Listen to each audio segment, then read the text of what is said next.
जब किसी देश के सर्वोच्च नेता को लेकर असाधारण खबर आती है तो सवाल केवल व्यक्ति का नहीं होता, सवाल होता है उस व्यवस्था का, उस विचारधारा का और उस ऐतिहासिक यात्रा का जिसने उस व्यक्ति को इतना शक्तिशाली बनाया। ईरान को समझना हो तो हमें भावनाओं से पहले इतिहास में उतरना होगा। 1979 से पहले ईरान एक राजशाही था, शासन शाह के पास था। यह एक ऐसा दौर था जब अमेरिका के साथ घनिष्ठ संबंध थे, तेल अर्थव्यवस्था मजबूत थी, समाज अपेक्षाकृत आधुनिक दिखता था, महिलाओं पर धार्मिक प्रतिबंध कम थे। लेकिन यह आधी सच्चाई है। दूसरी आधी सच्चाई यह है कि राजनीतिक विरोध दबाया जाता था, गुप्त पुलिस सक्रिय थी, अमीर गरीब की खाई गहरी थी, जनता में असंतोष बढ़ रहा था, यानी बाहरी आधुनिकता थी लेकिन अंदर असंतोष सुलग रहा था। 1979 में जो हुआ वह केवल सत्ता परिवर्तन नहीं था, वह एक वैचारिक क्रांति थी। ईरानियन रिवॉल्यूशन ने ईरान को एक इस्लामिक गणराज्य में बदल दिया। इस क्रांति का नेतृत्व किया रुहुल्लाह खोमेनी ने। यह क्रांति 3 चीज़ों के खिलाफ थी: पश्चिमी प्रभाव, तानाशाही, सांस्कृतिक पश्चिमीकरण, और 3 चीज़ों के पक्ष थी: इस्लामी शासन, धार्मिक नेतृत्व, स्वायत्तता, यानी एंटी वेस्टर्न स्टैंस। ईरान में राष्ट्रपति दिखता है लेकिन असली शक्ति सुप्रीम लीडर के पास होती है। जब अली खेमनेई सुप्रीम लीडर बने तब से ईरान की दिशा तय करने वाला केंद्र वही पद रहा।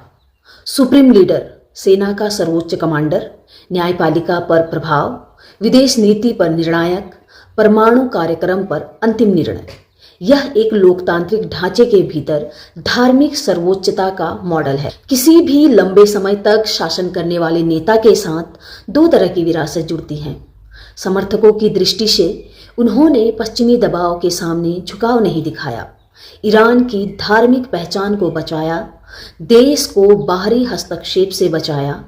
आलोचकों की दृष्टि से राजनीतिक स्वतंत्रता सीमित रही, प्रदर्शन दबाए गए, सामाजिक नियंत्रण करा रहा। भारत में जो शोक देखने को मिलता है वह मुख्यतः धार्मिक और वैचारिक पहचान से जुड़ा है, विशेषकर शिया समुदाय के बीच। सऊदी अरेबिया और ईरान का संघर्ष केवल 2 देशों का विवाद नहीं है, यह है शिया बनाम सुन्नी नेतृत्व, तेल राजनीति, मध्य पूर्व में प्रभाव का संघर्ष, यमन, सीरिया, इराक। इन सभी जगहों पर दोनों देशों के समर्थित समूह सक्रिय रहे हैं। सऊदी अरब में हुए हमलों और क्षेत्रीय तनावों ने इस प्रतिद्वंद्विता को और तीखा किया है। ईरान का सबसे बड़ा रणनीतिक टकराव रहा है यूनाइटेड स्टेट्स, इजरायल। मुख्य कारण परमाणु कार्यक्रम, इजरायल को मान्यता न देना, क्षेत्रीय मिलिशिया समूहों को समर्थन।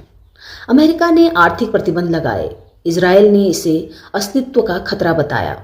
यह केवल राजनीति नहीं, यह सुरक्षा सिद्धांत, शक्ति संतुलन और विचारधारा का संघर्ष है। यदि सर्वोच्च नेतृत्व में परिवर्तन आता है तो उसके 3 संभावित प्रभाव हो सकते हैं: आंतरिक पुनर्गठन, क्षेत्रीय शक्ति समीकरण में बदलाव, तेल बाजार और वैश्विक अर्थव्यवस्था पर असर। ईरान मध्य पूर्व का एक स्तंभ है, उसकी अस्थिरता पूरे क्षेत्र को प्रभावित करती है। अमेरिका ने इराक, अफगानिस्तान, लीबिया में हस्तक्षेप किया। आलोचकों का कहना है कि यह संसाधन और भू राजनीति का खेल है। अमेरिका का तर्क होता है कि यह सुरक्षा और स्थिरता के लिए है। सच्चाई अक्सर इन दोनों के बीच होती है। ईरान की कहानी किसी एक व्यक्ति की कहानी नहीं है, यह आधुनिकता बनाम परंपरा, धर्म बनाम लोकतंत्र और क्षेत्रीय शक्ति संतुलन की कहानी है।